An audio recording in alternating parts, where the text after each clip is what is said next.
अब हामी धार्चेको ट्रेकिङमा छौँ। अब आजको मितिबाट चाहिँ हामी धार्चे हिँड्दैछौँ बारपाकबाट अघि माथि मञ्चे डाँडासम्म गाडीमा। अब यो गुर्सी भन्ज्याङबाट चाहिँ अब हामी फुड ट्रेल हो।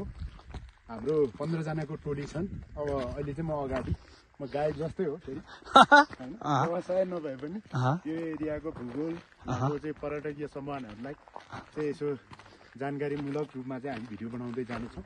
अब यहाँहरू पनि घुम्न आउनु होला। यो गोर्खा जिल्लाको बारपाक ऐतिहासिक ठाउँ र भूकम्प केन्द्रबिन्दु प्लस धार्चे डाँडा रुबिनाला भन्ज्याङ यो हाम्रो अब अप्पर मनासलु जाने ट्रेकिङ रुट हो। अब हामी यहाँबाट चाहिँ करिब 4 दिनको यात्रामा चाहिँ हामी सामागाउँ मनासलुको बेस क्याम्पसम्म पुग्छौँ। त्यसपछि हामी माथि जान सकिन्न, अब चिसो भइसक्यो। त्यसपछि हामी फर्केर पुनः चाहिँ आरुघाटको बाटो भएर चाहिँ गोर्खा हुँदै बारपाक आउँछौँ। यहाँहरू पनि यो रुटमा घुम्न चाहनुहुन्छ भने सबै यो हाम्रो बारपाकको होटल व्यवसायी ट्रेकिङ अनि यो लाप्राको नयाँ बस्ती खर्लाबेसी हुँदै माथि पनि जान सकिन्छ। तर हामी चाहिँ अहिले यो रुबिनाला भन्ज्याङबाट चाहिँ न्याक हुँदै सामागाउँ निस्केर चाहिँ अब हाम्रो यात्रा सुरु हुन्छ। धन्यवाद।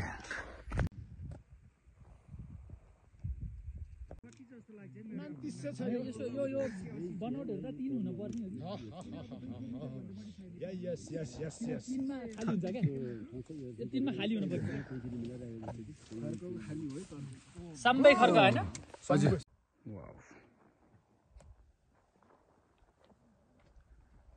वाउ नाइस, एकदम ठिक छ।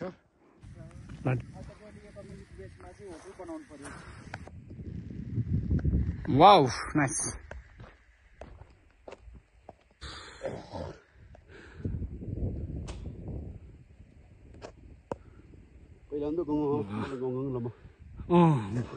यता पछि बनाएको नि त है।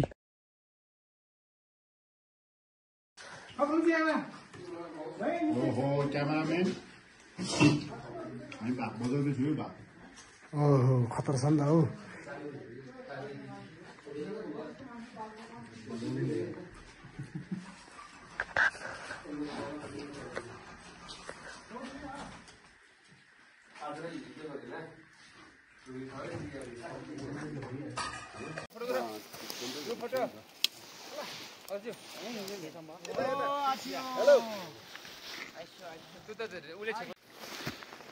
धार्चे प्रकृति पूजकको आस्थाको केन्द्र बारपाक सुलीकोट गाउँपालिका 1 को सिमाना र धार्चे गाउँपालिका लापुको सिमाना पर्ने यो डाँडामा हेर्नुहोस्, यहाँका घले र गुरुङ जातिका मान्छेले प्रकृति पूजकको रूपमा आस्थाको केन्द्र बनाएको छ। यो यहाँबाट चारैतिर हिमश्रृङ्खलाहरू देखिन्छ। हेर्नुहोस्,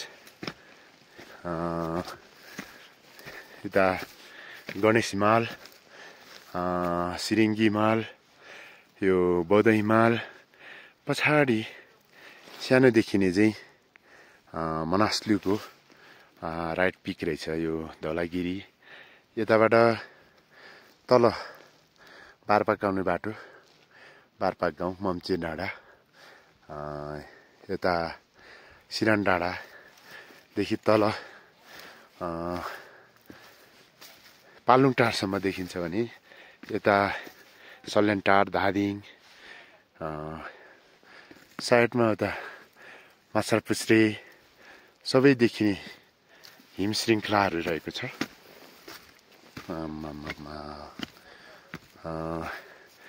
चारैतिर हिमालको रेन्ज हेर्नुहोस्। यता घाम, यो लापु जाने बाटो रहेछ। उता मम्चे डाँडा, बौद्ध हिमालको पिक, आकाश खुल्ला छ। हामी अहिले फुड ट्रेलमा छौँ बारपाक मम्चेदेखि। चारैतिर धार्चे हिल, हाम्रो पर्यटन व्यवसायी प्लस स्थानीय जनप्रतिनिधि, पार्टी निकट प्रतिनिधि, पर्यटन व्यवसायीहरू बारपाकको। म स्वयं बारपाक सुलीकोटको लेखा प्रमुख आज काठमाडौँबाट आउनुभएका घुमन्ते युट्युब च्यानलको चाहिँ प्रतिनिधिले चाहिँ धार्चे गाउँपालिका र बारवासुलीकोट गाउँपालिकाको सिमाना पर्ने यो धार्चे डाँडालाई चाहिँ पर्यटन पथमार्गको रूपमा विकास गर्नलाई जति पनि प्रयास भएको छन् र त्यसको थप प्रचारको लागि भनेर हामी यसरी आएका छौँ। हिजो यो डाँडामा हामी तल टेन्ट लगाएर बस्यौँ। लोड सल्लो गोप्रे सल्लो हेर्नुहोस् रमाइलो छ। स्वच्छ हावापानी सजिलो पथमार्गको रूपमा रहेको छ।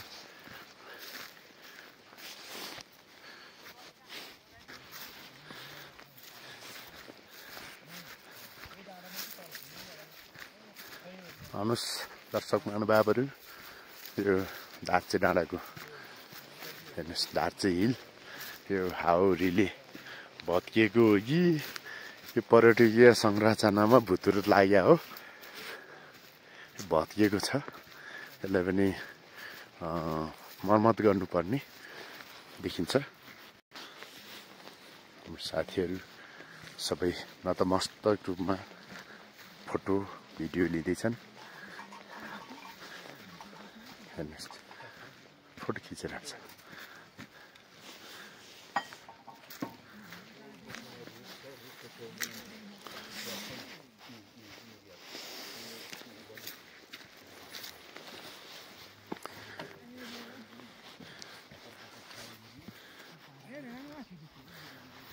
हाम्रो YouTuber पूर्वबहादुर Gurung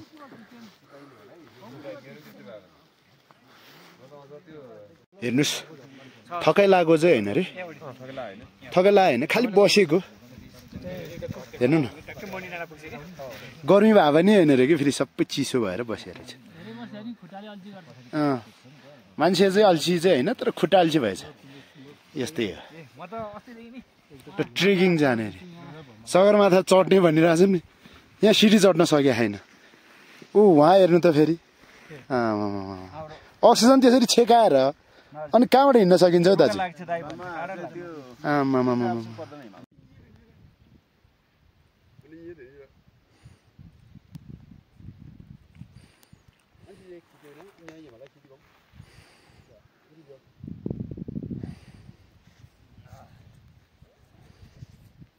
good morning everybody, good morning है होइन। यो कुन ठाउँ हो?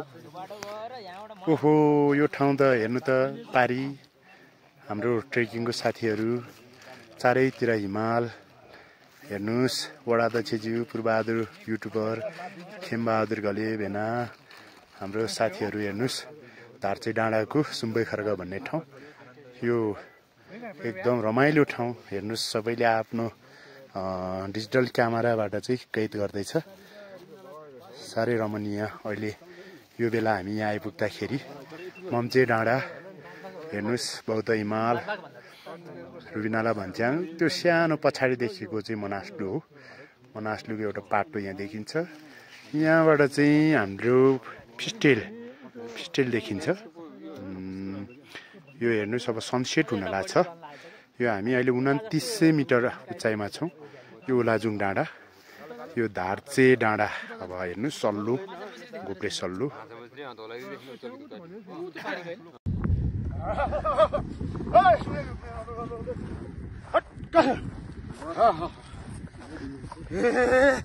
पश्चिम पूर्व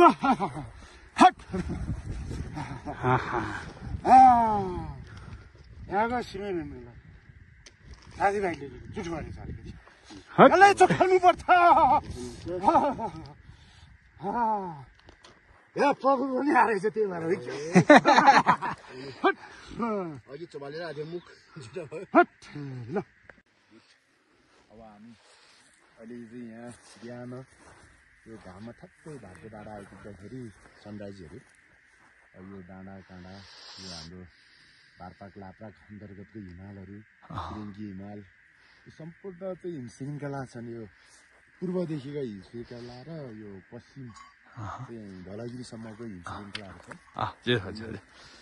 यो ठाउँलाई चाहिँ हामीले अब समय समयमा पर्यटकको गन्तव्य मात्रै होइन, अब सधैँलाई चाहिँ यो रुटमा चाहिँ पर्यटक व्यवसायीहरूले होटल व्यवसाय गरेर मान्छेलाई यहाँ घुमाउन सक्यो भने यो हाम्रो क्षेत्र चाहिँ पर्यटनको अपार सम्भावना देखिरहेको छ। ठाउँ ठाउँमा हामीले चाहिँ टी हाउस बनाऊँ, सानो सानो रेस्टुरेन्ट जस्तो बनाएर वनलाई क्षति नहुने गरी यो ठाउँलाई चाहिँ बनायो भने यो हाम्रो बारपार लाप्रा गुम्जा लापु यो एरियाको चाहिँ सरासुरबानीको चाहिँ बारपार सिलीकोटकै भविष्य चाहिँ उज्जवल देख्छु। त्यसको लागि केही न केही रूपमा चाहिँ योजनाबद्ध रूपमा काम गर्नुपर्ने देखिन्छ। यसको लागि हामीले हाम्रो स्थानीय पर्यटन व्यवसाय होटल व्यवसायहरूसँग सल्लाह गरेर यसलाई चाहिँ सानो सानो टी हाउस चाहिँ डेभलप गरौँ भन्ने चाहिँ मलाई लागिरहेको छ। यसो हेर्दाखेरि यो ठाउँमा हामी कहीँ जानु पर्दैन, यो स्वर्गै हो कि यो ठाउँ। अब चारैतिर यहाँबाट 2-4वटा पालिकै देखिन्छ।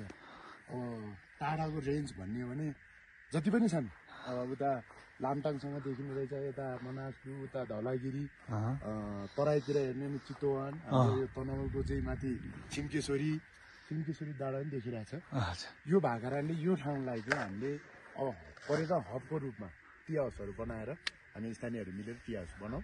यहाँलाई म पूर्वाधार युट्युब च्यानललाई पनि प्रत्येक महिना जस्तो चाहिँ यसको प्रचार गरौँ। अनि हाम्रो सम्भावना चाहिँ अति छ।